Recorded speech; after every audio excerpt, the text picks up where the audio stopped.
যে কোনো জিনিস ফেলে না দিয়ে আবার পুনরায় কিভাবে সেটা অন্যভাবে ব্যবহার করা যায় সেটাই আপনাদের সাথে আজকে শেয়ার করব।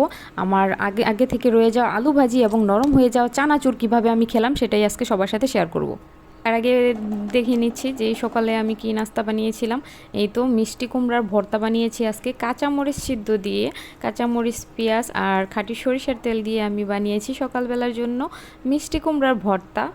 আর সাথে ছিল আলু ভর্তা, এখানে আলুও সিদ্ধ করে নিয়েছি শুকনো মরিচ দিয়ে, পেঁয়াজ দিয়ে আর হচ্ছে সরিষার তেল দিয়ে আলু ভর্তাটাও মাখিয়ে নিচ্ছি। এটা হচ্ছে সকালবেলার নাস্তা ছিল মিষ্টি কুমড়ার ভর্তা আর আলুর ভর্তা। তো গতকালকে সকালে আমি করেছিলাম আলু ভাজি, তো সেই আলু ভাজিটা রয়ে গিয়েছিল, তারপর আর সারাদিন খাওয়া হয়নি, যেহেতু সকালের নাস্তা ছিল সেটা যখন দুপুরেও খাওয়া হয়নি আমি রেখে দিয়েছিলাম ফ্রিজে। তারপর সেটা দিয়ে আমি কি করেছি সেটাই আজকে ভিডিওতে দেখাবো।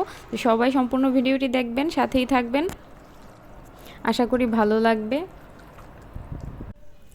এই হচ্ছে সে আমার আলু ভাজি। আলু ভাজিতে আমি দিয়ে দিয়েছি একটু বেশি করে পেঁয়াজ কুচি, একটু বেশি করে কাঁচামরিচ কুচি এবং মরিচ গুঁড়া, একটু ঝাল ঝাল করেও হচ্ছে পেঁয়াজও ভাজবো। আর সাথে দিয়ে দিয়েছি কর্নফ্লাওয়ার। এগুলো ভালো করে মিক্স করে নিব, একদম সুন্দর করে মেখে মেখে মিক্স করে নিয়েছি আমি সব কিছু একসাথে। একটু বেশি করে পেঁয়াজ দিয়েছি, কাঁচামরিচ দিয়েছি যেন খেতে ভালো লাগে। এখন আমি চুলায় তেল গরম করে ওগুলা দিয়ে দিচ্ছি, মুচমুচে করে এখন ভেজে নিব।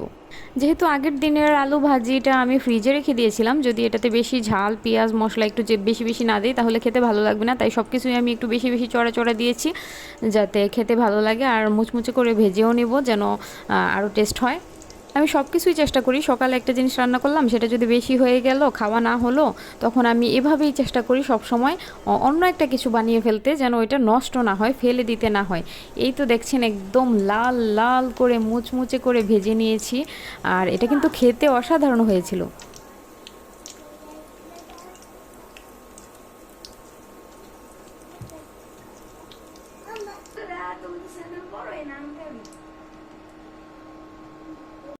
আর এই যে দেখতে পাচ্ছেন এখন হচ্ছে সেই পেঁয়াজু ভাজা তেলে আমি চানাচুরগুলো ভেজে নিচ্ছি, কারণ এই চানাচুরগুলো নরম হয়ে গিয়েছিল, অনেক দিন আগে প্যাকেটটা খোলা হয়েছিল, তারপর আর খাওয়া হয়নি, যার কারণে অনেকটা নরম হয়ে গিয়েছে। এই যে এখন একটু মরিচ গুঁড়া দিয়ে এবং হালকা একটু লবণ দিয়ে আমি চানাচুরগুলো ভেজে নিব।